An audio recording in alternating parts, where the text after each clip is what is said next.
because I met Paula, I came in 1972. And she came in like either the year before or a year before that, whatever. It didn't make too much difference. She was young, she was pretty, she was, she had a boyfriend. I was divorced or single at the time. So we were very good friends. And occasionally, and I just say it for, my feeling good, we kissed, And one time she said to me, Barry, Johnny's in my life. And I said, oh yeah, I know. But I said, he'll never know. So we had a kiss, And every once in a while we would always kiss, see her here and whatnot. I didn't see her much in the 70s and the 80s because I worked in New York and I wasn't around. But every time I saw her, back then I wasn't that pleased with her all the time because she had a few years on me, not many, only a couple, that she wasn't like a sister, but she was trying to be motherly to me, I felt, or more directive like a teacher, This is what you've got to do now. And after listening to these two lovely ladies that are friends and being part of her writing club, which she loved her writing, we're very fortunate and gifted to have that. Anybody who's got something from her, and I do, and I will read it. And I'll try not to take too long, but it's important to me because Paula always was a part of my life. And a meaningful part, Not that all you want, but Paula wouldn't let it go. Me, she wouldn't let me go. She wanted me to be better. She wanted me to change. She didn't want me to live in the misery that I lived. It was just read that we are to live in the life of, love and happiness and, not be hung up on the things that happened to us or whatever. And I always was back then. Always was. Oh, my mother did this to me, this happened to me, that happened to me, how unfortunate I was, and yet I had everything, I really did, and Paula knew that, The thing that Phyllis and I were talking about used to drive me nuts with her was, grab my arm, back. I just heard you up there. Come on. What are you going to take that story? Really? She grabbed me in the back of the room. I don't know if she did that to anybody else, but, the last couple of times I saw her here, one of them was just before Russell died. And she took a liking to Russell as well. Russell was a dear friend of mine. He lived with me. We were close enough that, I financially invested in Russell because he had a dream. And I loved people who had aspirations of things to come and to do and all that other thing. He was going to retire from the state. He was going to give riding lessons to children. He loved horses. I loved horses. So we got horses at my house. Had a barn, had horses, and all this other stuff. The sad thing about it is, and Paula knew, and I knew, he found out he had cancer. And that dream was absolutely destroyed. He died a lot quicker than we thought he would. I was fortunate that I was to care for him. And Phyllis said to me, Paula said to me, that's a thing that you have to do. You have to take care of those that mean something to you in your life. Because I didn't know if I could or if I should or if I, whatever. I took care of Russell until he died. Until at least 12 hours before he died. The last 12 hours was, I couldn't. I had to send him to a nursing home. But I took care of him right till the very end. It was very meaningful, very touching. And the reason I'm bringing it up is not to let you say, oh, wow, is he talking about himself being a nice guy? I got this all from Paula. I got how you should be with other people in your life and how you should treat them. And we all should have learned from Paula in regards to that. Constant smile, constantly having good thought. She could be tough too. She was always, she wouldn't let me get away with anything. She, 3 times that she'd be around, she wouldn't let me get away with anything. So that was how it was, and we'll see how meaningful she was to me and what I meant to her.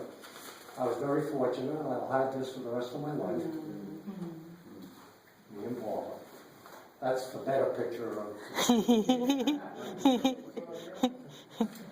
She or I said something off color or whatever, which caused, I think, the action of the other.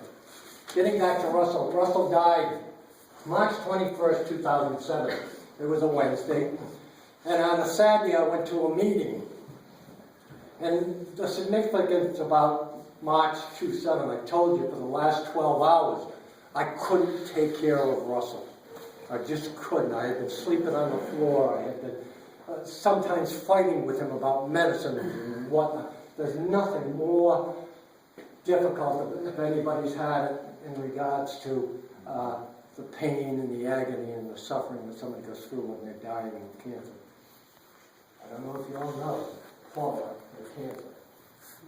And she was terrific through all her pains and agony and suffering during the time. Well, she had, illnesses. And she was a strong woman, okay? So anyway, I took care of Russell as I was supposed to. It was meant to be. And I went to that meeting on Saturday morning with Paula was there. How you doing, Barrett? How'd it go? You all right? Everything fine? Russell's in a better place. All this other. And I spoke at the meeting. When I spoke at the meeting, I said what a difficult time it was for me in regards to the end of Russell's life. When Russell left in the rescue to go to the nursing home, he looked up at me and he said, "Barry, when's your birthday?" And I said, "Well, my birthday is today."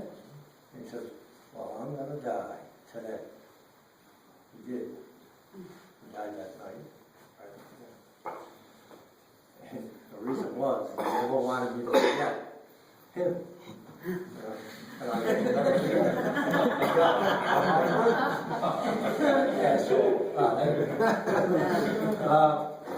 So I'm speaking at the meeting about that, and I'm speaking at the meeting, in regards to Russell, and I told of Russell's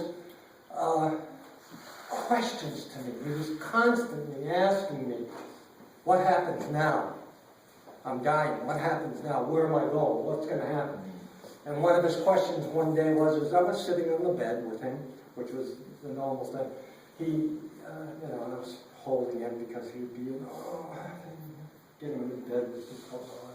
He says to me, "Is he going to want me?" And I said, who's going to want you? God. And I said, Russell, my God. I said, you've been a sober man for whatever years it was, I forget. I'm good at forgetting things. And I said, you've changed your whole life. He was a street person, living under the overpasses and things like this. And you've been helpful to people and kind to people and giving to people. He had a son that he cared about and took care of. Difficult thing. But anyway, I gave him what I felt was comfort. And what I felt, yes, he would be accepted by God without any doubt or question. And I felt guilty in the fact that, I couldn't give him more. I couldn't really be somebody that was very articulate in regards to like Paula. After that meeting, a couple of days later, I get this in the mail from Paula. It was right in her room.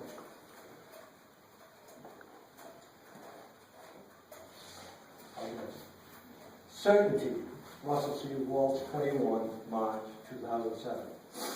Because of what I have done, because of what I've done, do you think he'll accept me?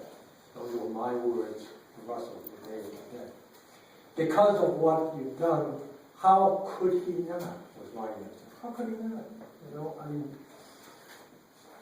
Because the moment you said yes, he did too. because from all eternity he has cherished you, because those who can see understand this is true, because the world he's created is incomplete without you.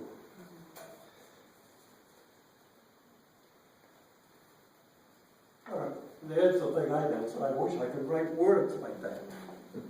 And that's not the end of it. Paula can't read things, especially somebody like me. She knew how insecure I was, and that it was all about me. Shortly after that, I had wrote her a letter thanking her for this, sending me that so that I could have something to cherish. She writes me back a little, pieces of paper, seen around. And this is what she did. And this goes for everybody in life. Celebration of Barry Dugan. That's me.